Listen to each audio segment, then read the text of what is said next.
We begin right in the middle of a massive battle between an overpowered dragon and some S-rank fighters. A girl named Eliza is trying her best to cause damage to this dragon, but it is of no use, so she is told to get away from the scene. She is fine with this because with her is our hero named Alec, who is going to shoot this dragon with his magical powers. He tells Eliza that she can take cover while he prepares to launch his finisher move. The dragon roars with intensity and approaches our hero, making the whole scene extremely dangerous. However, he is fine with this situation, as can be seen in his calm eyes. Even the dragon is shocked to see how composed Alec is, but that doesn't stop it from charging at him.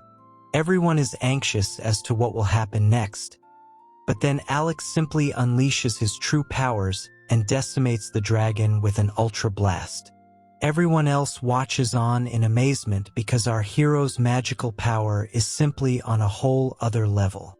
Eliza seems to have expected such a thing from him, and then he explains to us that he was born with triple S rank magic. It's time for us to understand how Alec is so powerful, so a narration explains that reincarnation exists in this fantasy world. Once a person has passed away, their soul is sent to the afterlife where they are judged by the gods and angels of heaven. There is also a reincarnation judge who takes the final call on where the soul will be reincarnated, and she is shown to be a cute girl. We see her in action as she writes on her angel pad and tells a girl that she will only be reincarnated as an F-rank fighter. It turns out that the soul actually belonged to a man, but that too a murderer, so it makes sense for him to be reincarnated as a punishment. Next up is a commoner who is told that his treatment will be neutral, which he is glad to hear. However, the angel judge has guard angels who scold another soul for being too reckless. They tell the soul to listen to the judge and drink the holy water of erasure, and it leads to a hilarious scene. Another soul shows up to ask the judge angel what's going on. So she explains that the soul being scolded used to be an imperial king. He was an evil ruler but also brought about positive changes, which is why he will now lead a life of a D-rank commoner. Since he does not want to be a commoner, the guard angels have to force him to reincarnate. Now, the angel judge takes a look at the new soul and confirms his ID number, but is shocked to see his stats. He is to be reincarnated as a triple S rank fighter, which means that this is none other than Alec. None of the angels can believe such a reincarnation can happen, so they ask Alec if he is the soul of an angel. He simply says that he has lived a very normal life, but the angels believe that he has done a lot of good deeds for him to be able to attain such stats. Anyway, she has to explain the process to Alec, so she states that a triple S rank soul is as good as an angel, so such souls get to choose from two options. The first option is to become a god, and the other is to become a supreme being in a normal world. Naturally, the angel judge wants our hero to become a god, but he simply says that he wants to become a human again. She listens to his commands at first, but then she realizes that he has not made the choice she thought he would make.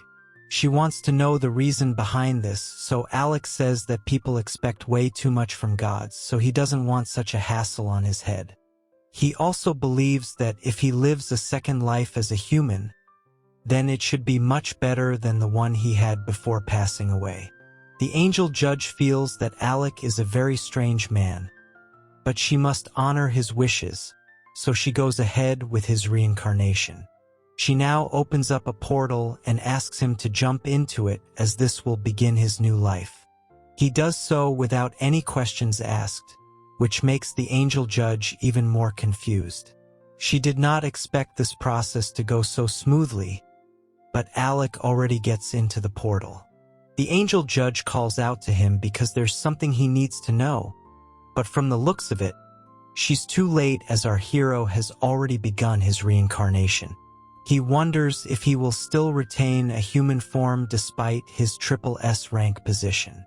Naturally, he is curious as to how his new life will turn out, but soon enough, he can open his eyes to a pleasant smell. In front of him, he sees a man who calls out to him as his son. We see our hero as a little baby in his mother's arms, and he is named Alexander Carlyle, also known as Alec. He is born into a duchy family, which he finds odd because he was hoping to be the son of a king. Anyway, his dad is pleased with his wife for giving him a son, and then he says that the king must find a suitable bride for Alec already. He wants the girl to have unbeatable beauty, but his wife tells him to calm down for now. Alec is not sure if he is going to be living a good life just yet, but then he wonders why he still has the memories of his past life. Alec does not know if this is a good thing, but he also has no idea what to do next. Now, he realizes what happened when the angel judge had asked him to wait. Basically, he needed to drink the holy water of erasing memories, so that he could start his life afresh. However, since he had jumped in too early, there was nothing that anyone could do about it. Anyway, it looks like it's going to be a lot of fun for our hero, because he has the memory of having met an angel. He is also aware of his powers of a triple S rank warrior, so he already has the upper hand. Time passes by, and Alec grows into a young boy who enjoys the environment he is in. He is now 6 years old, and he doesn't seem to have any complaints about his life so far. One of the maid girls sees him and asks if he needs help with anything, but he simply thanks her for all her hard work.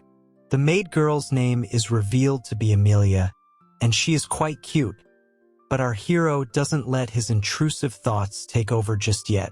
He asks Amelia to inform his dad that he will be meeting him, but she is confused by this. She finds the instructions unclear, but Alec explains that the lower-ranking person must always inform the higher-ranking person whenever they are coming over to see them. Amelia is so pleased to hear this that she blushes and goes on a confessional rant where she talks about how proud she is of her master, who has become so smart and aware at such a young age.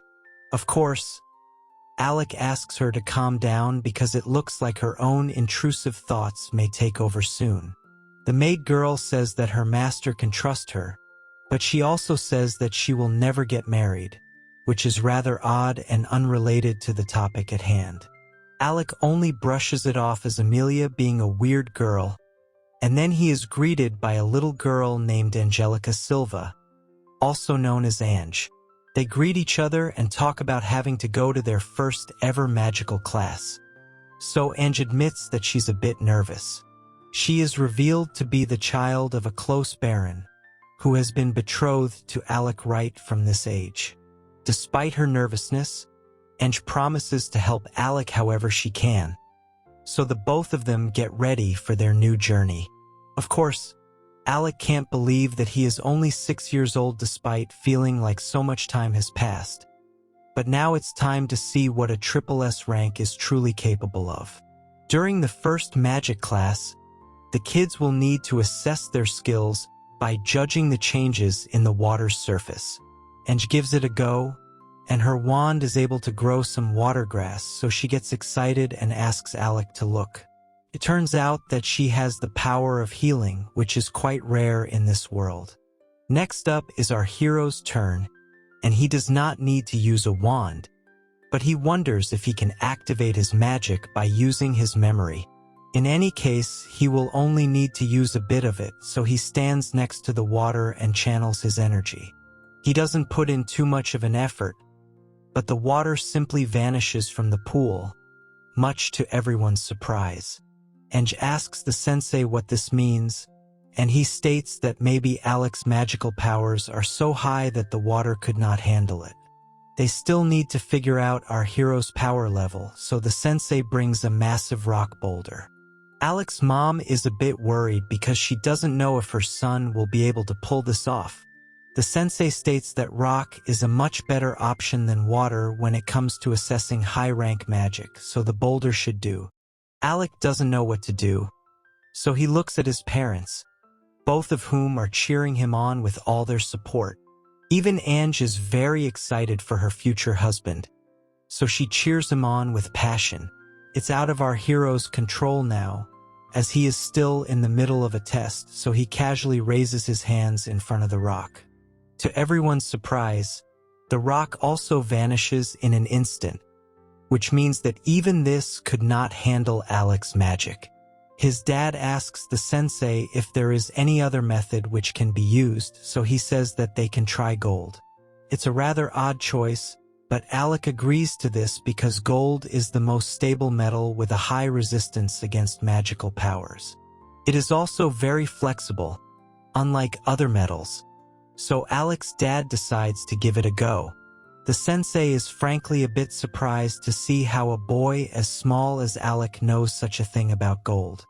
His dad simply puts his hand on his son's shoulder and proudly proclaims that he is so amazing because he is his son. The sensei blindly agrees with him, but Alec knows that his father is only saying this for dramatic effect. Now, a certain amount of gold is brought to the scene and Alec is asked to try out his magic on it. He realizes that his father is a very big duke if he was able to summon so much gold in just a matter of minutes. Anyway, it's time to test his magic, so he extends his hand and touches the gold. Suddenly, a massive burst of light takes over the scene and blinds everyone in front of it. After everything settles down, Alec's mom asks him if he is all right, and our hero seems to be just fine. However, when they go to check the gold, they see that all of it has disappeared. If this much gold also wasn't enough to handle his power, then it could be that Alec is the strongest magician in the world. This does prove that he indeed has the power of a triple S rank warrior. Now, we see Ange walking in on Alec doing something with little stones in his room. She wants to know what he's doing, but first he starts off by saying she's looking cute in her pajamas today. Our hero stops flirting with his future wife and explains that he was practicing his magic for a bit. She does not get what he means by this, so he explains that his dad had asked his people to check all the documents of the kingdom to see if there was anyone before him who was able to erase gold. As per their findings, there is no trace of any other person capable of such a task. This has gotten everyone in town to talk about how Alec is the strongest warrior of all time. However, he does have one mission in mind, and the stones he's using have something to do with it. He goes on to use some of his magic and transfers it to the stone in front of Ange. To her shock and surprise, the stone turns to gold right before her eyes. What Alec takes from this is that he's finally able to touch stones and not make them disappear, which means that he is gaining more control over his magic. He realizes that he has an insane amount of mana, and he can't allow it go out of control. He can only call himself a true triple S rank warrior if he can do this perfectly. Now, the rock suddenly turns back to stone, but that's because our hero does not want to create gold like this. He tells Ange that this must remain a secret between them, and she happily swears not to tell anyone else about it. Our hero thanks Ange and pats her on the head to show his appreciation. However, Alec is still thinking of a way to use this magic to his advantage because it is in his nature to help people. He thinks back to the chat he had with the angels in the afterlife, and then he tells us that he knows he can't help everyone in the world, but he will at least strive to do as much as he can. Due to his limited abilities in his past life, Alec was restricted when it came to saving others. However, now that he has this unbelievable power, he knows that he can make a difference. He almost thinks of himself as a miracle sent by God to help all of mankind. It's at this very moment where he comes to the realization regarding a book he had read in his past life. It wasn't possible for him to act on that when he was on Earth, but he could be able to do it now. Ange asks him what he plans to do with the stone, so he decides to try out something else. He closes it into his hands and starts a magical process that unleashes a lot of energy. It's so much that Ange needs to close her eyes to avoid the blinding lights. The stone becomes hot as it crackles, but Alec knows that he will need to control his magic, otherwise things might get dangerous. Some more time passes by, and our hero begins to wobble for a bit until he finally drops to the ground. Ange rushes to Alec to see if he's all right, and it looks like all is well.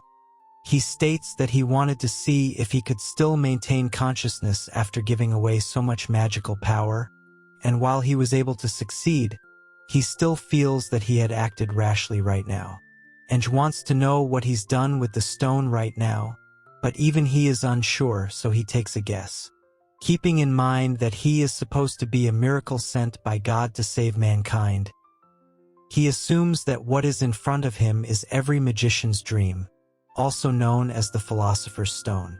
This means that Alec now has the almighty crystal in his hands and he can use it however he wants. Ange doesn't know what such a stone is because she only sees the item as a shiny crystal, almost like a piece of candy. Our hero explains that mages everywhere look for it wherever they get the chance, but it is still a very rare item. This is because it is extremely difficult to create, but Ange states that her future husband was able to make one without really pushing himself. As per the legend, such a stone can be used to extract all the knowledge of the world. But this is not a proven thing yet, so he's not sure if that's true. Essentially, the Philosopher's Stone should be the answer to all your questions, so Alec gets down to business instantly. Ange asks him what he's writing down, so he confirms with her if healing magic is what she wants to master. She says yes, and then our hero gives her a piece of paper which has all the existing history of healing magic and its effects. Ange is amazed to see this, and she comments that her future husband can understand anything he puts his mind to. Alec gets this, but he also admits that there's a lot more to achieving mastery over this art. He then looks at a bookshelf in front of him and states that it is where all the advanced books are kept, that too under tight watch. Despite such measures, he is sure that his magic will be able to counter them with ease. Now we move to the busy streets of the Carlisle territory. Our hero and his future wife are out on a stroll, so the vendors call out to them and offer their latest offerings, such as sweets. Alec pays for the sweets and has the vendor drop the sweets off later on for them to try. The shop owners tell Alec and Ange that the both of them are looking like a cute couple today, and then they talk amongst each other regarding the rumors of our hero being able to make a massive pile of gold vanish into thin air. It is no secret that Alec is going to be the most powerful man on Earth moving forward, and that's because his own dad can't stop boasting about him. They also talk about a war situation with the town of Highbaya, which seems to have the right balance of a rebel army as well as strong defenses. It is something to worry about, but the people rest assured that Alec will be there to help them out. Now, we learn that the previous king was a horrible ruler, which is why rebel armies have formed all over the empire, thus creating a civil war kind of situation. Since the new king is the most at risk, his identity has been kept a secret to avoid anyone learning about him. Luckily for Alec, the Carlisle territory is controlled by his dad, which means that things are quite calm over here. Now, Ange and Alec enter a shop where she sees a cute little bird chirping at her. She can't control her excitement over it, and we learn that it is a mimic bird which has been gaining a lot of popularity amongst the nobles lately. Ange wants to know why this breed in particular is so popular, so Alec offers her to take a closer look at it. Ange decides to sing when Alec asks her to, and everyone is amazed to hear her voice. It reminds our hero of a nursery rhyme he had heard back when he was on Earth. The shop owner commends Ange on her wonderful performance, and she bows down to him to show respect. She is a bit embarrassed for being found out, so she asks Alec why he made her do this. He then brings the mimic bird closer to her and asks her to observe it carefully. He puts his finger in front of the bird and seems to signal something to it, which leads the bird to begin singing the same tune that Ange was singing. She is amazed to see how accurately the mimic bird has been able to copy her voice and style, and then Alec explains that it's the bird's unique talent. This is why it has become so popular off late, and it is very obedient as well. Ange continues to play with the birds, and since she seems to enjoy their company, Alec tells the shop owner that they would like to keep the mimic bird. Suddenly, a random boy shows up and bumps into Alec while also stealing something from him. After nabbing a piece of paper from our hero, the thief boy tells him that he will be borrowing this for a while, so he should be more careful with his things. Ange checks up on Alec and he says he's fine, but he's worried because the thief boy has stolen his certificate paper. He has to catch the thief boy, so he uses his restraint magic and binds him in an instant. The thief boy is now unable to move his body, and as he tries to figure out what's going on, Alec and Ange come to the scene. Our hero tells him that he should not resort to a life of crime and asks for his certificate back as only he can use it. The thief boy has nowhere else to go, so he acts like a sore loser and scolds our hero for being selfish. He also calls Alec a rich brat who will never be able to understand the struggles that people like himself need to go through. He also laments his own situation in this unknown land, where the only thing he can do is steal. Since he considers this town to be unknown, Alec asks the thief boy if he is a refugee of war. That's when he confesses that he has come here from the south, but also tells Alec to think of it however he wants to. Alec does realize that the thief boy may not be able to do anything by himself, but he also knows that such excuses will not work even for prisoners of war. He has to come up with a way to make this boy give up stealing, because there will be judgment for him when the time comes. After all, Alec remembers everything from the time when he was judged by the angels. Since such is the case, our hero decides to take in this boy as the newest member of his staff. Now, we see the thief boy trying to serve tea to Alec and Ange, but he still wants to know why he was brought here despite his crimes. He thinks that our hero is just forcing people to serve him as per his whims and fancies, but Alec simply says that they are currently in his favorite cafe. He also wants his new staff boy to relax and focus on brewing the tea, which confuses him. He does not understand why he is being made to do this, but Alec ignores his questions and keeps explaining how to brew good quality tea for him and Ange. He also says that such a method is only known by those people who serve the upper class, and this seems to get the staff boy's attention. Of course, he also wants to teach this boy other things beyond the tea, perhaps even the Philosopher's Stone, but for that, he will need to wait and watch.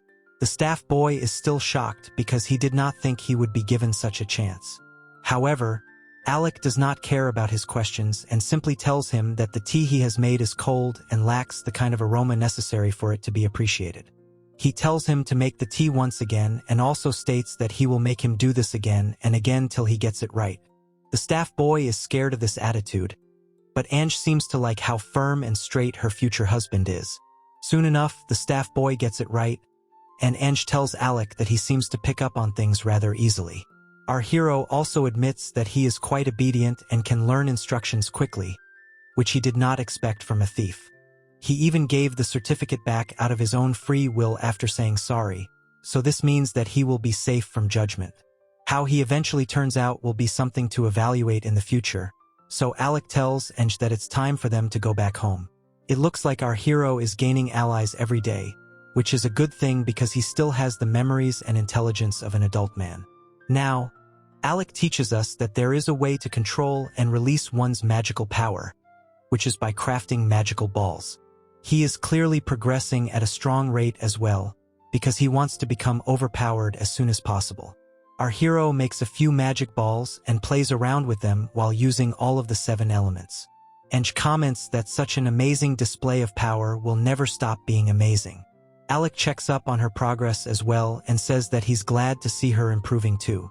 A year passes by and magic becomes the main focus for both Ange and Alec because of the Philosopher's Stone. Normally, a mage can only use a few elements, but thanks to Alec's SSS rank, he can use all of them with ease. They decide to take a break after some intense training. But then a voice calls out to them from behind and it states that Alec has left himself wide open. An odd man pops up and is about to attack the couple, but our hero is quick to react as he summons his magic balls to do the job. He manages to melt the attacker's sword with his fire powers, and even the opponent is shocked by such impressive skills. It turns out that the attacker is none other than Alec's dad, and he comments that his son has excellent presence of mind. He also states that Alec is able to use fire magic to perfection, but our hero is not too happy about being attacked randomly. He tells his dad to stop doing such things, because it will not look good if he ends up losing to his own son. This does not affect him, as he feels that it's a matter of pride for Alec to be so overpowered. As a matter of fact, it would be a problem if Alec lost to his dad. He also pats Ange on the head because she has gotten better in her own healing magic. Despite this, Alec tells him that it's still about his reputation. It would not send the right message if the guests or even the empress saw him getting owned by a child who's only 7 years old. Come to think of it, his dad realizes what Alec is trying to say, but it's not what our hero is thinking. He actually tells his son that they should invite the empress over and give her a demo on how strong Alec is. This seems to make Ange very excited, and then Alec's dad states that the empress is going to pay him a visit soon for her summer retreat vacation. Ange wants him to make it a formal invite to the Carlisle estate, and he finds it to be a fine suggestion. He then tells the kids to head back for some snacks, but our hero can only think about the empress finally coming to see him. A few days pass by, and Alec is busy spending time with Ange again. He asks her if she wants to go to some new place, and she says that she wants to check out the flowers of the Eastern Garden. Before they can step out, Alec is told to wait right there by his dad, because there is some horrible news. There seems to be a serial criminal on the loose, and he has been taking lives without mercy. Over the past few days, he seems to have claimed 10 victims already. This is shocking news, which is why Alec's dad tells him and Ange not to go into the town today. The criminal does not even seem to spare women and children, so he is a truly evil being. Ange is terrified to hear this. So Alec comforts her, but even he admits that is a scary situation. The man is wanted in any state or form, so our hero decides to do something about it before it gets out of hand. After all, people should not live in fear of such people. So Alec decides to sneak out of the palace in the night without telling his dad or anyone else. He figures that the criminal will be on the lookout for a child roaming around by himself in the middle of the night, and his guess is right. The criminal attacks him from behind and holds a knife to Alec's neck while celebrating the fact that he has got new meat for himself. Something is definitely wrong with this man, but then Alec pulls off a stunt of his own by vanishing from his arms and melting his knife. The criminal is unable to figure what just happened, and then Alec tells him that he should stop whatever it is that he's doing. He even informs the criminal that he will be judged harshly for his actions and he will have to lead a horrible life after getting reincarnated. Alec's words fall on deaf ears as the criminal pounces on him with deadly intent. Our hero figures that such a person can't be reasoned with, so he will have to resort to other means. Alec sounds him a warning that this is going to hurt, and then he unleashes an electrical spell with ease. Our hero launches a direct hit at the criminal and takes him down with one blow. He takes care not to take the criminal's life, and then he uses his bind spell to restrict his movements. This should be more than enough to keep him restrained, and then his dad and Ange come to the scene. They ask if our hero is all right, and he says that he's only got a little scratch from when the criminal first attacked him. Ange is relieved that nothing has happened to her future husband, and that's when we learn that the whole thing was planned in advance. Alec was to step out as bait and then catch the criminal so that the guards can take him away. His dad admits that he was a bit worried when his own son came up with such a suggestion, but he is glad to see that he was able to handle it with care. Our hero thanks him for placing his trust in him, and then the guards also thank Alec for helping them catch such a horrible person. Alec knows that a harsh future will be awaiting the criminal because his judgment will not be light at all. However, He can't help but pray for him as he looks like a troubled soul. Now that peace has been restored to the town, everyone can roam around in peace. Some of the people come to Alec and thank him for taking care of the serial criminal. Everyone seems to be talking about it, so our hero is becoming more famous day after day. Suddenly, Alec and Ange hear someone in distress, and then we see that it's Eliza, whom we had seen earlier. A shady man seems to be bothering her, even though she is telling him to leave her alone. The shady man wants to act on his intrusive thoughts, so he suggests doing unspeakable things to Eliza. Of course, our hero will not stand for this, so he instantly agrees with Ange when she suggests helping Eliza. The shady man starts to hurt Eliza, so Alec shows up in the nick of time before things get ugly. He tells the shady man to leave her alone and get lost because she does not want him. Eliza is taken aback by how brave such a small boy is, but the shady man doesn't even hold back as he goes in to punch Alec. Eliza tells our hero to watch out, but he's 2 steps ahead of everyone, so he uses a spell called Crime Cuffs. The shady man is confused at first, but his fists can still move, so he mocks Alec's magical skills and proceeds to punch him. Alec dodges the blow, and that's when the spell actually kicks in. The shady man's fist tightens to the point where he feels immense pain and he drops to his knees trying to figure out what just happened. Now, Alec explains that magic cuffs have a very unique way of working on their victims. Basically, they tighten whenever the victim tries to do something bad or shady. This will continue for life, so the shady man may find himself cuffed forever if he does not change his ways. As a matter of fact, his wrists might even get cut off if he chooses to continue with his ways. Now, Alec tells him that he should come and see him after a year and he will remove them if he sees a notable change.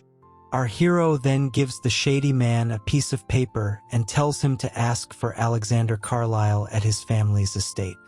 Hearing this name makes Eliza recognize Alec, whose rumors have been spreading far and wide all over the kingdom. His magical powers surely live up to the hype, and then Eliza becomes friends with both Alec and Ange. They sit down for some tea later at the cafe, and Eliza thanks Alec once again for saving her from the shady man. She then asks Alec about the magic he had used, because it definitely looked like he had passed judgment onto him. She then asks him why he chose to do this instead of just throwing the shady man into jail, because that would have been easier. Our hero gets a decent read on Eliza, and then he explains that while it would have been easy to throw the shady man into jail, it is also important to note that he would not have had the chance to accumulate good deeds had that been the case. Eliza wants to know what he means by this, so he explains that people are judged for their actions when they pass away. Eliza seems to know about this, as it is a popular theory that people's good and bad deeds are put up against each other to decide where they will stand in the afterlife. Of course, our hero has seen it in front of his own eyes, so it is clearly not just a theory.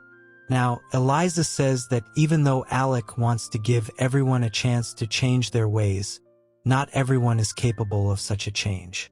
Our hero counters that one can't deny the chance for such people to change, because it's not just about judging these people, but also about guiding them. Eliza says that Alec is a very virtuous young boy, but she does not mean this as a compliment. At the end of the day, it's the nice guys who always suffer, and while Alec sees the logic behind it, he does state that it's not a bad trait to have. Despite their differences in opinion, Eliza says that she does like our hero and may have even become his lover if they were closer in age. Alec thanks her for the compliment, and then Eliza leaves the scene. Ange comments that Eliza has very beautiful eyes, and our hero agrees, because you don't get to see such a strong will in a girl's eyes, especially in this town.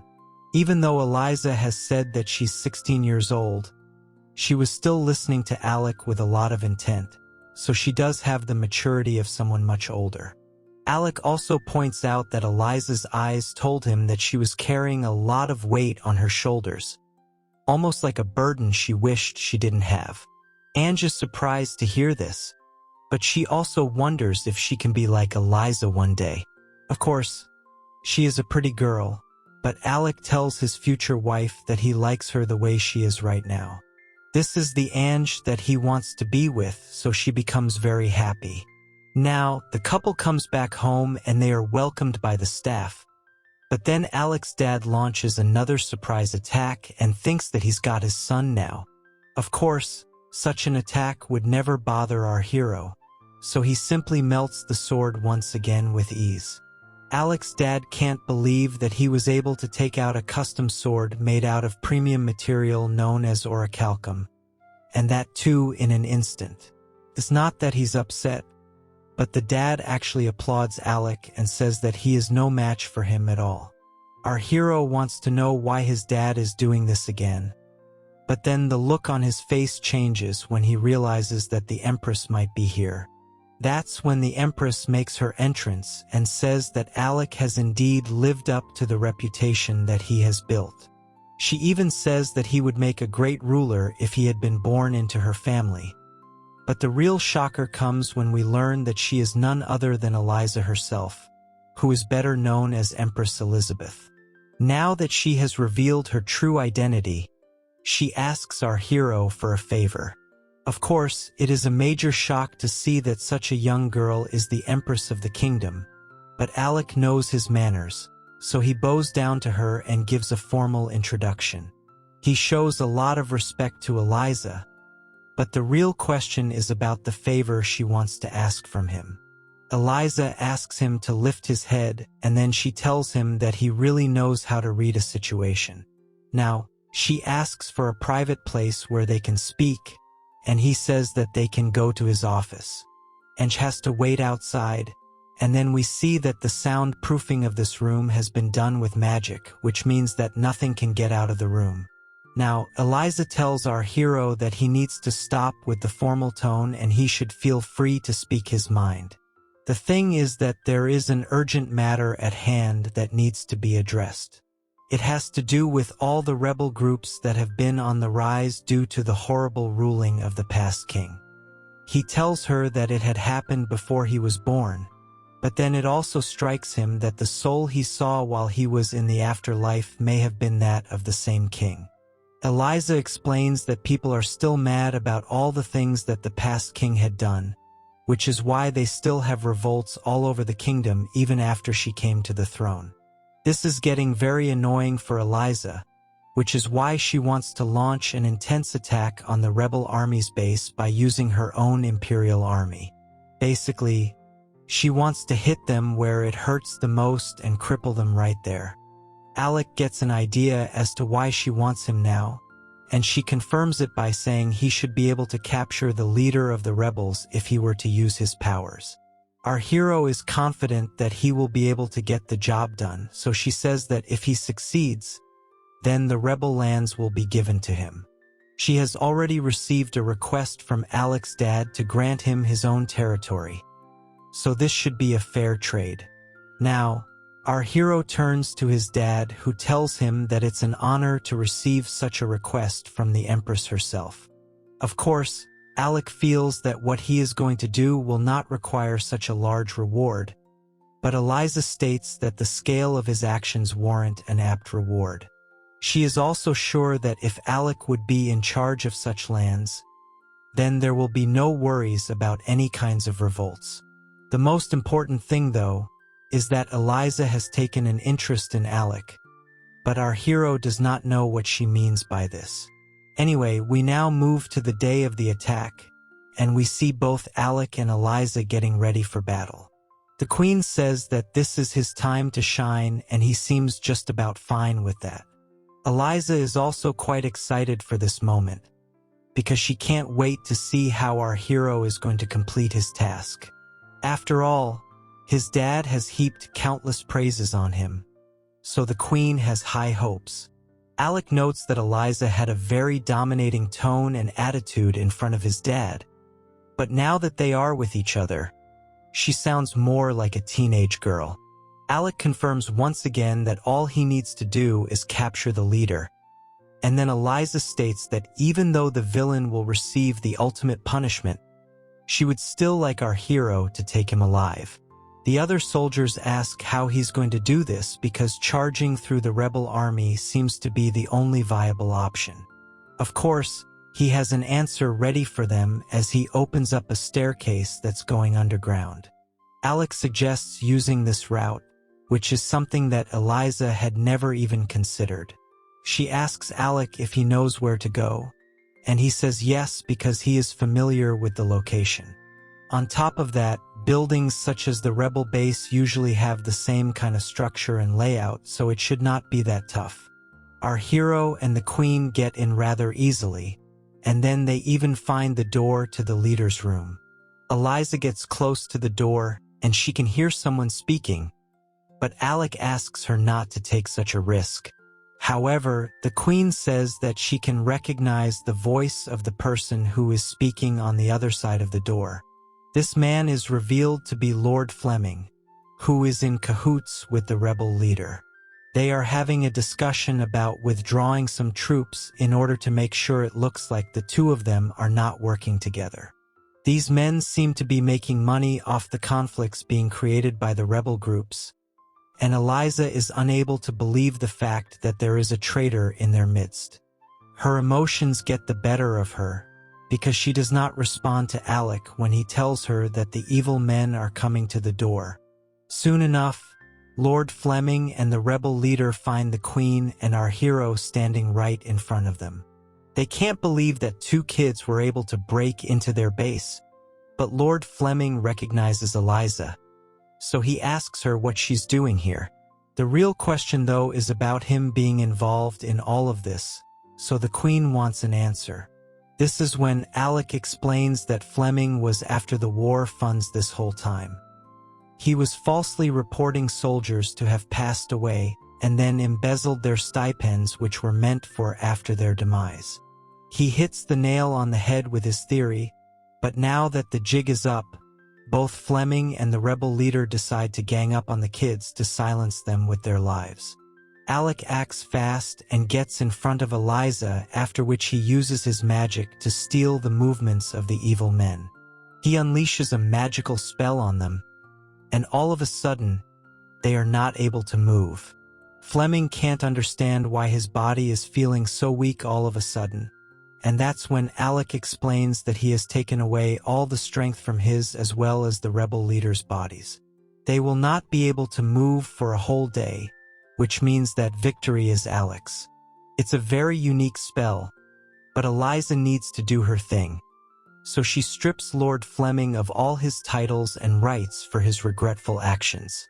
Now, our hero and the queen get out of the base, and she thanks him for all his help as she has now left the rest of the work to her subjects. Of course, it's still shocking to see that the kingdom was being swindled by its own top brass. However, Eliza states that it is all due to her weak character that such a thing even happened in the first place. Alec doesn't want her to feel demotivated, so he tells her that she has only just begun with her reign, so she should not give up so easily. Even he will be there to help her out, so she has a trustworthy ally. Eliza thanks our hero with appreciation in her eyes, and then she talks about looking after the soldiers and their wounds. She also needs to calculate how much money has gone into the war, but she looks at Alec as if he is her life partner. She continues to stare at our hero, so he asks her if anything is wrong. Of course, it looks like Eliza has indeed taken a special interest in Alec, and she looks away while blushing because she does not want him to see her like this. Now, we move to the imperial capital where the general of the imperial army greets Alec. He introduces himself as Horsen Choi, and then our hero tells him that he and his fiancée Ange will be staying with him for a while. Ange is a bit too fascinated by the general's look, so Alec has to remind her to bow down to him. Choi tells the kids not to be so formal with him because he has heard a lot about them from Alec's dad. Our hero and his fiancée are told to make themselves at home, and then we learn that Alec was given full credit for taking down the fake rebellion and also exposing the traitor, Fleming. Alec gets invited to accept an award from Eliza in front of a live audience, which is why he is here staying with General Choi. He tells the kids that they can use the guest room and he is there to help them out with anything if needed. Choi also asks our hero if he likes to indulge in the bottle even though it might be a bit too early for that. Anyway, Alec says that he would like to be able to enjoy such things just like everyone else. Hearing this is all that Choi needs, so he grabs Alec and tells him to partake in some liquid courage with him. Ange doesn't seem to have a problem with this, so she tells her future husband to have fun. Choi tells Alec that he has chosen a perfect future wife, so he thanks the general for his odd compliment. Now, Alec is taken to the dining hall where Choi says he likes to have massive feasts with his men. Choi orders his maid girls to bring the food, so they do as they are told. Alec is made to taste some salt and he comments that it is definitely refined, which shocks Choi as he did not expect him to spot that.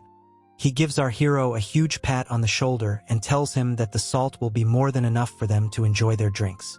Alec may be a boy right now, but Choi tells him that they need to see each other eye to eye.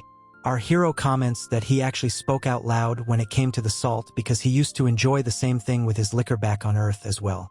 He also realizes that Choi is a lively character, so it's no wonder that his dad is good friends with him. The general comments that he likes Alec's attitude and can see why people respect him so much. He then suggests becoming sworn brothers, but our hero has no idea what this means. He tries to be nice by saying they have only just met, and top of that, the age difference between them is too high for them to be brothers. However, Choi says that he's very serious about this, and if Alec is not interested in that, then he can probably take his granddaughter as a wife instead. The maid girls giggle in the background because Choi seems to be known for such things. Now, the general invites our hero to come take the pledge with him, so he is thankful that his dad is not here with him right now. Otherwise, he might have taken this to some other level. Now, we move back to Ange, who is busy reading a book and singing a song. She hears a knock on the door and assumes it's Alec, so she rushes to open it.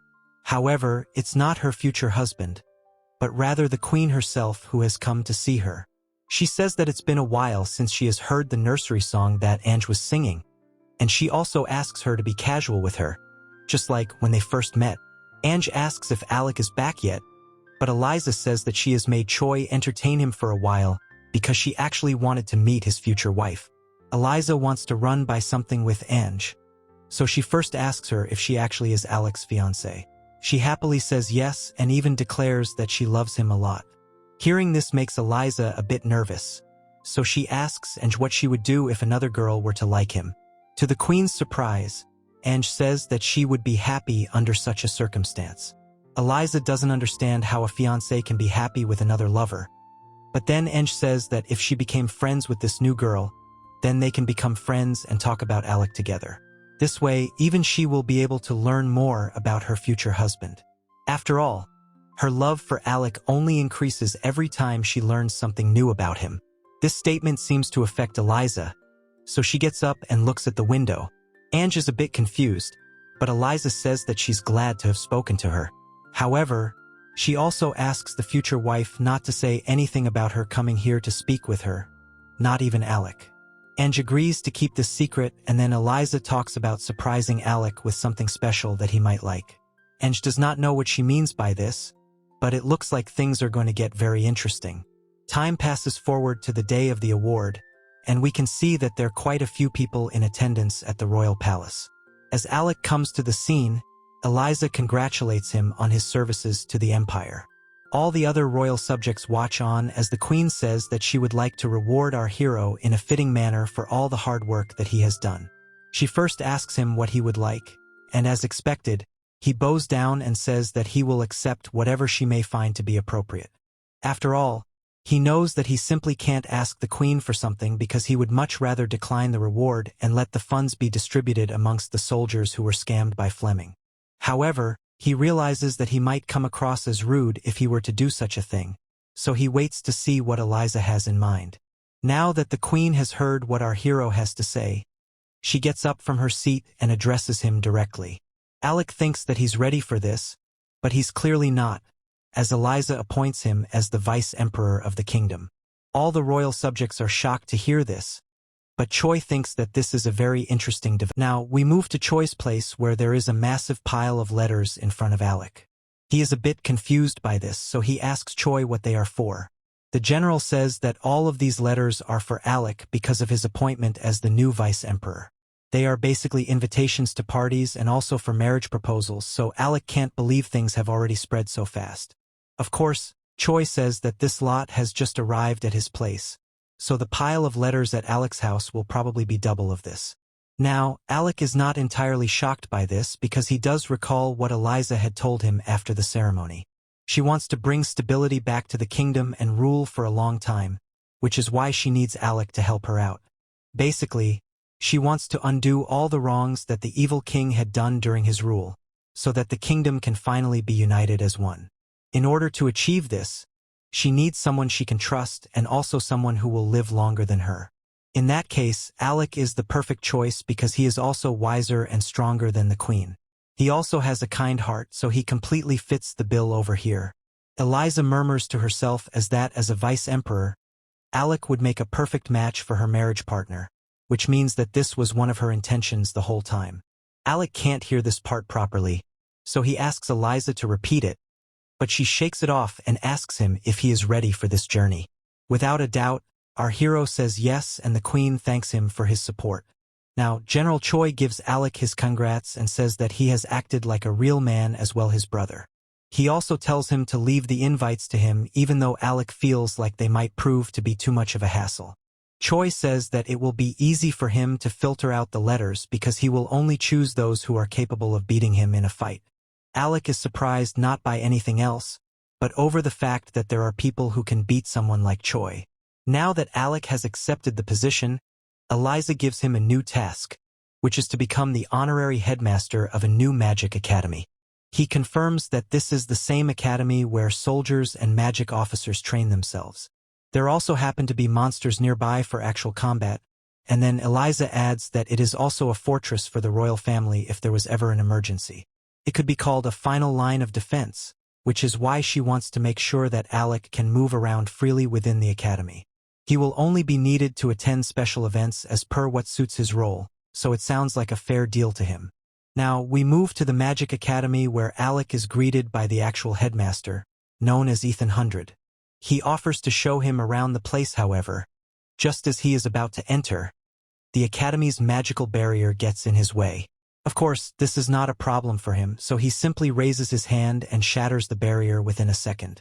Ethan and his assistants are amazed to see how overpowered our hero really is, and to top it off, Alec even says that he will restore the barrier. He goes on to get the job done within a second, and he also creates an even stronger barrier. He says that it will keep everyone with bad intentions away from the academy, but the focus point becomes the fact that he broke the first barrier. Ethan and his men talk about how a child such as Alec was able to do such a thing. It also looks like they don't really know about his powers because they feel he just became the vice-emperor because of personal connections. However, since he was able to destroy something that needed Ethan and a lot of his men to come together, they are now looking at him differently. Alec figures that he was being tested, and then Ethan apologizes to him as he did want to see if the vice-emperor could walk the talk. It's time for Alec to flex, so he shows Ethan the written appointment that he has received from Eliza, so that he knows that our hero is not a scam. Ethan now makes a request to Alec for hosting academic lessons at the academy, because a boy as powerful as himself would do a lot of good to the students. There's also the fact that the academy does not have too many students at the moment, so Alec's presence could help attract new applications. Our hero thinks about it and figures that if he teaches the future soldiers of this kingdom, then eventually the defenses of the empire will become even stronger, which is a good thing for the queen. Keeping this in mind, he accepts Ethan's offer and also becomes a teacher at the academy. Even though the idea sounds fine, Alec does bring up one issue, which is that the academy is quite far from his home. Ethan is surprised to hear such an issue, so he asks Alec if he can use a certain kind of magic. We don't know what magic they are talking about, but it does look like the both of them have come to an agreement. Meanwhile, we see Eliza wondering if Alec is doing well at the academy. At that very moment, our hero shows up to greet the queen, and she is shocked to see him popping up so randomly. Alec explains that he is experimenting with teleportation magic, and it seems to have worked. This was probably what Ethan was talking to him about, and Alec looks like he's got the hang of it as long as he knows where he wants to teleport to. He says sorry to Eliza for startling her, but she doesn't seem to mind as long as it's him. Now that Alec has done his bit, he needs to get back to work. Eliza tells him that he can come by anytime he wants, which is clearly hinting at something else, but cannot be explained for decency reasons. Anyway, Alec is glad to know he can meet the Queen whenever he wishes. With that, our hero vanishes in an instant, and then we see that there's a huge load of paperwork piling up. Alec checks out the inside of the school building and is quite impressed by what he sees. Ethan tells him that the building needs to be like a fortress so that they can be prepared for any kind of contingency. Alec now wonders what kind of class he should do, but Ethan tells him he's free to choose any. After all, he does have a crazy amount of magic power. As Ethan talks about getting his grandkids enrolled here too, Alec notices a child ahead of him. She seems to be trying her magic on a glass of water, and while her efforts are cute and sincere, she does not succeed. Alec walks up to her and comments that there was no change, but this startles the girl who had thought no one was watching her. She notices the headmaster also there, so she asks him who this new boy is. Ethan explains to her that this is Alec, who is the honorary headmaster as well as the vice emperor. The girl's name is Xiaomei, and she is shocked to see such a young boy in such a high position.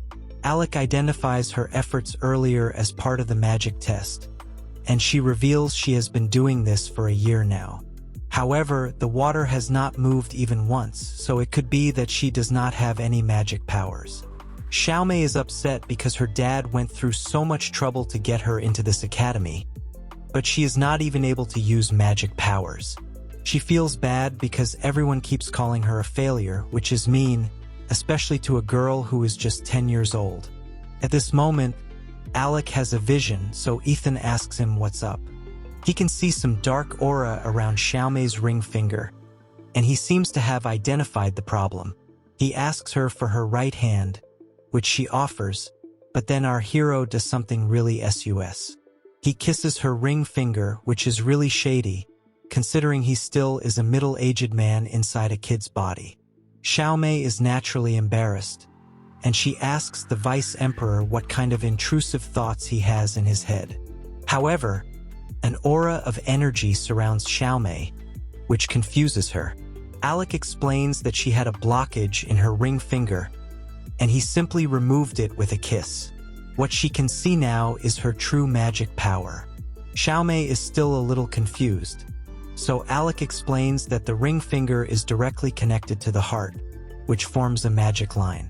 For some reason, this line was blocked at the starting point, which was why Xiaomei was unable to cast magic.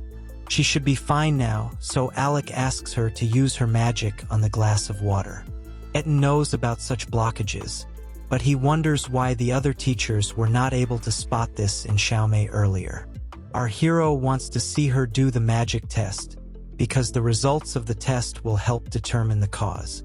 She is a bit hesitant because she feels that she will fail again, but Alec tells her that she will pass for sure, and he is saying this as an honorary headmaster.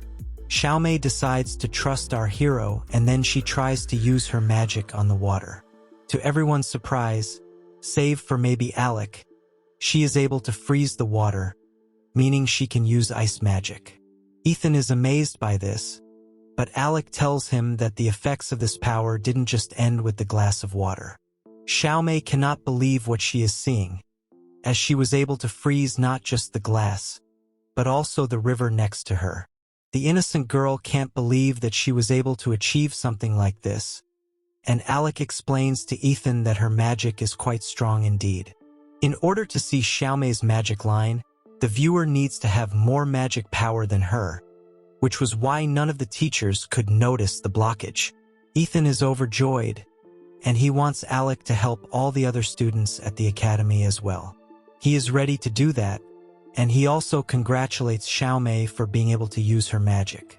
She is very grateful to him, and this makes for a wholesome scene. The next day, Alec seems to be on the lookout for someone, and then he comes across the Guardian's Dragon Temple. He walks into it and finds Eliza, who seems to be by herself. Alec actually wanted to talk to her about returning home, but the people at the palace told him that she was out performing some rituals.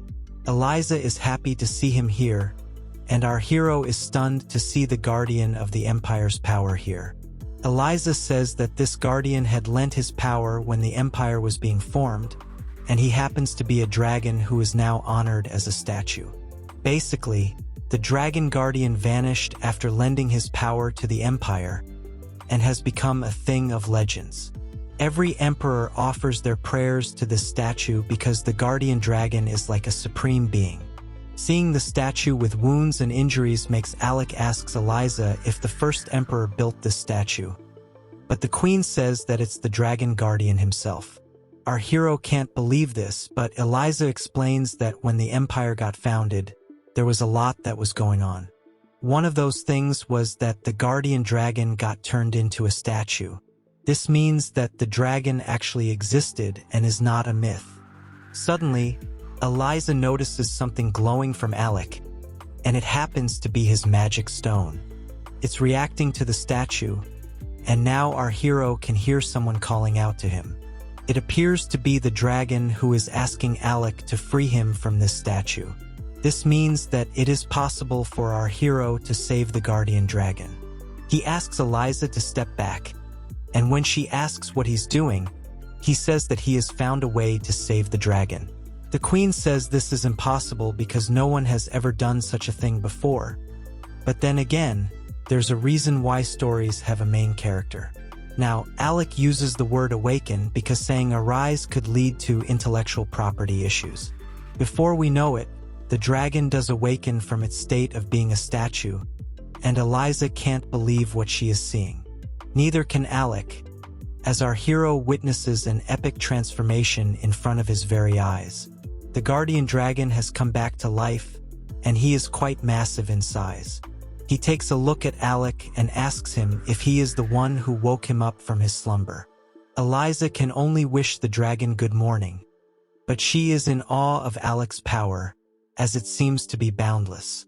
The Dragon Guardian reveals his name to be the Sky King, Calamity, and he also seems to be farming aura with that pose. Elizabeth is frozen, but she does manage to introduce herself to the Dragon Guardian. Alec also gives his full name, but Calamity notices that Elizabeth seems to be one of the descendants of the family he served, after listening to her last name. Anyway, he asks which of the two woke him up, and our hero says it was him. The Dragon Guardian is pleased by Alec's actions and offers his thanks to him. Calamity calls Alec the Fated One, so our hero wants to know what he means by that. The Dragon Guardian explains that this event is no accident. As a matter of fact, he had intentionally turned himself into stone, so that he could meet the Fated One who would be able to free him from his own spell. Eliza is surprised to learn that the cause of Calamity becoming a statue was none other than Calamity himself. Alec is still a bit curious to know why such an overpowered dragon would go to such lengths just to meet a Fated One. The Dragon Guardian explains that he did this because he needed to find someone who could heal his wounds.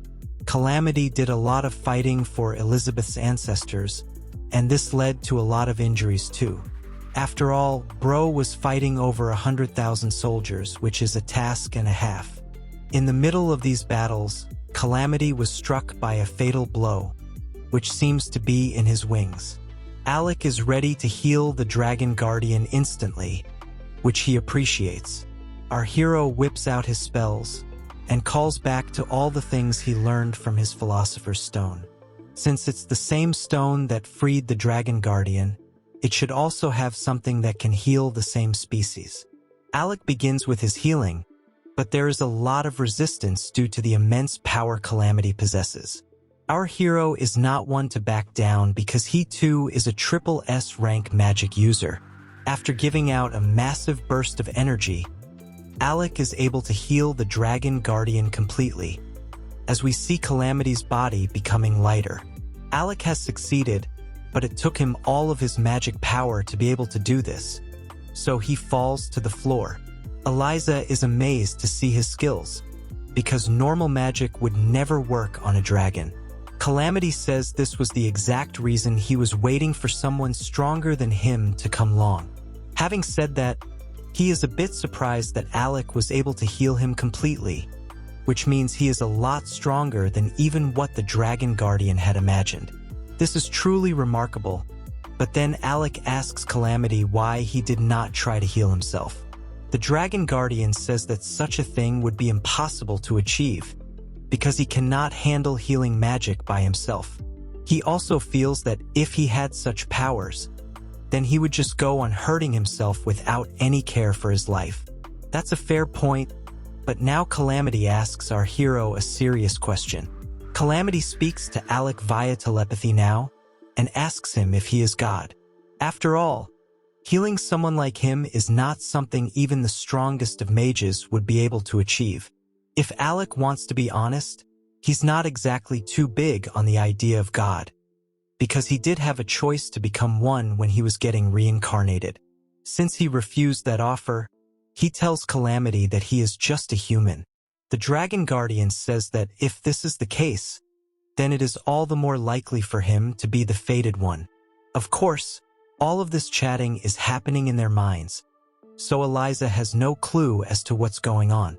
Now, Calamity says that since Alec saved his life, he will use it for the sake of our hero. In a shocking turn of events, Calamity asks Alec to be his master. Naturally, Eliza is speechless, and it's all the more hilarious when our hero asks her what they should do. She clearly is not cut out for such decisions, but she feels like it would definitely help to have a Dragon Guardian on their side. She has never heard of a concept like a Dragon Master, but there's always a first time for everything.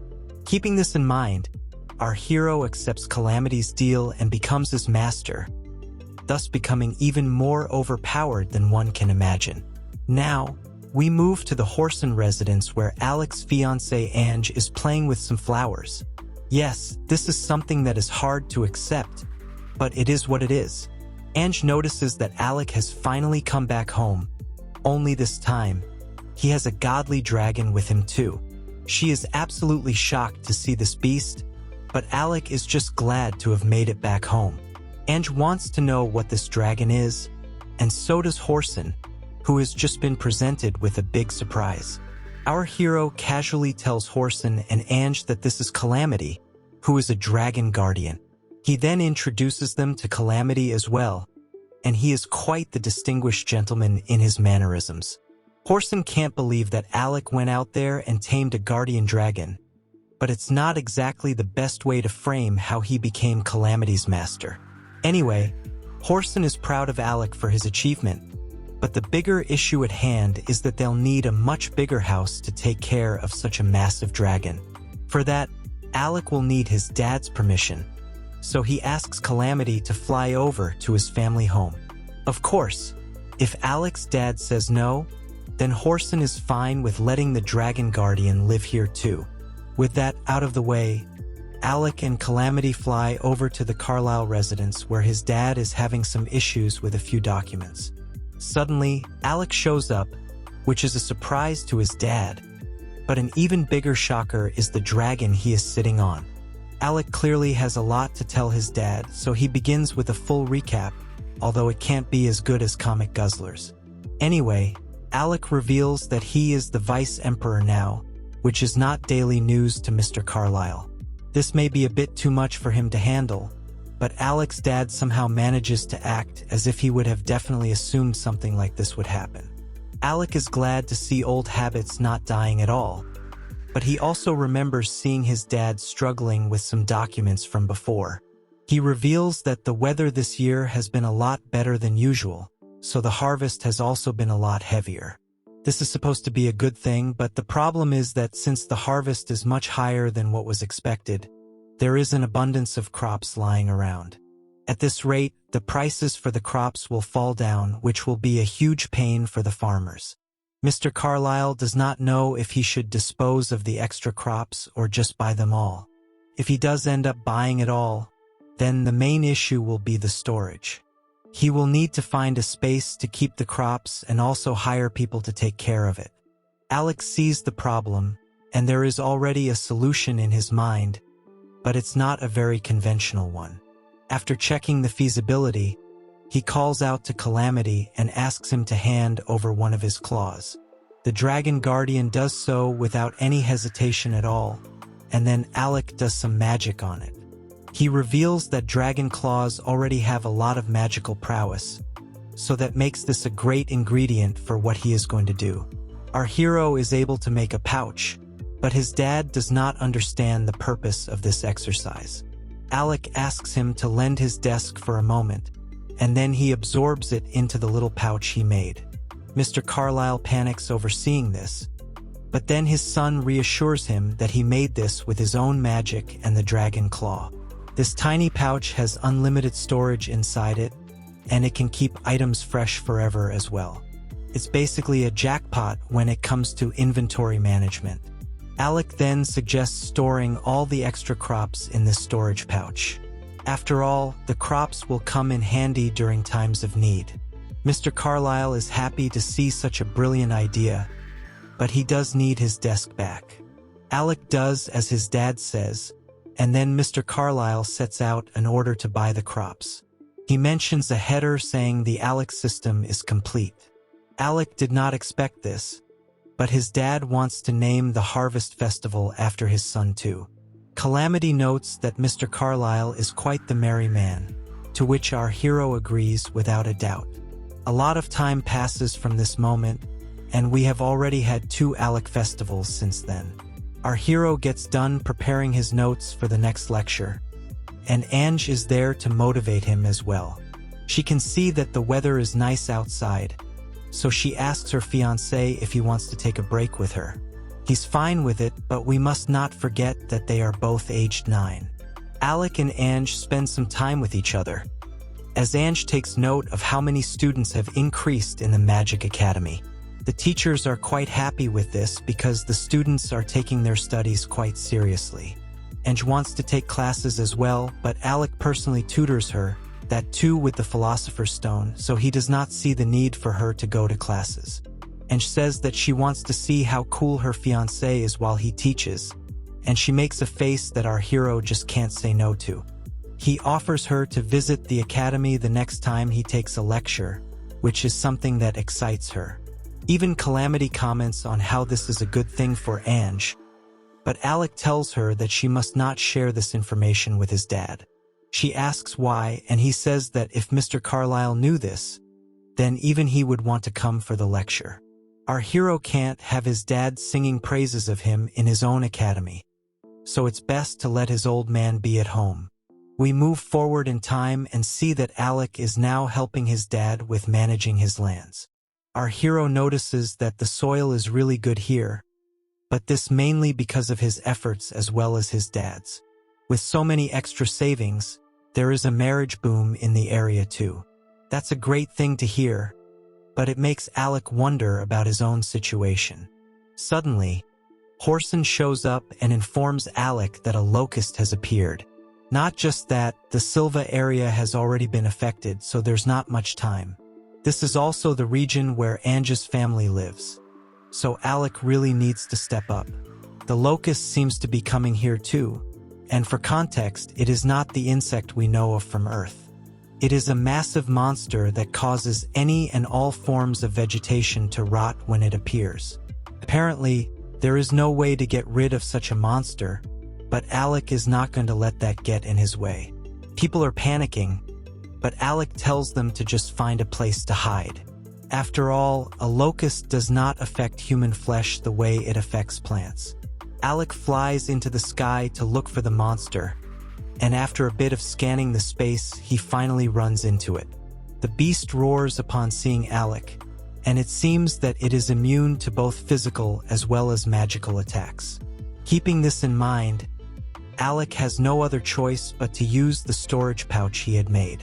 The locust gets ready to attack Alec, but he was born ready, so he charges at the monster and opens up the pouch when he is close enough to it. In a serious display, we witness the locust getting absorbed into the bag despite trying to put up a fight. Alec is relieved that the locust is now trapped, so he seals the pouch shut after noticing that the vegetation is not rotting anymore. The others come running to the scene, only to find out that Alec has sealed away the locust. They are shocked that such a technique could work on the monster, especially considering its immunity to magic. Everyone is thankful to Alec for what he has done, and they want to celebrate with him, but the problem is that the locust has already caused some damage to the areas it had passed by before coming here. We move forward another month where Alec enters his residence to speak with his father. Ange also happens to be here, as she is with her father. Her dad is happy to see Alec after such a long time, and he has come here to thank him because he had sent food supplies over to his land after it got affected by the locust. Of course, it's no big deal to our hero, because he already had food supplies stored away in another storage pouch. Ange's dad is impressed to see how smart and polite Alec is. It also makes him feel glad that his daughter is Alec's fiancée, although it is quite sus that he was fine with such little kids getting engaged in the first place. He then tells Mr. Carlyle that he can't understand why Alec doesn't already have tons of land on his name. Carlyle says that it is too early for his son to take on such responsibilities, but more importantly, it's his wife who has an issue with it. With that in mind, Ange's dad suggests creating an alliance, and this interests Alec. Basically, they will continue to govern their territories the same way they did before, but with Alec as their alliance representative. The suggested name for this is the Alexander Alliance, with Alec serving as the head. Mr. Carlyle is pleased by this suggestion, but Alec says this is a bit too much to throw onto his plate. Of course, his dad is immune to any resistance that prevents his son's name from gaining further popularity, and he suggests to get Horson in on it too. Ange says that this is a great idea to her, because it makes her happy when other people get to know about her fiancé. Alec can't help but comment that Ange is too adorable.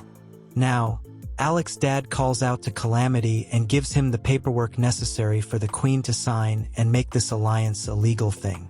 The Dragon Guardian rushes away without even asking for his master's approval, so our hero calls out to him. Calamity comes back in a second, which is a bit too fast, but it's legit because he is carrying Queen Eliza with him. She is very happy to hear about the proposal and does not have a problem with the alliance at all. After all, this will only further solidify our hero as the Vice Emperor of the region. While she does give her permission, Queen Eliza seems to have some kind of condition attached to this. She wants Alec to come and report to her regularly, which could simply be her way of trying to spend more time with him. Alec agrees to her terms and figures that his SSS rank life will continue to evolve this way. What else is in store for our hero? How is he going to carry out his new role as head of the Alliance? And is he seriously going to get married at such a young age?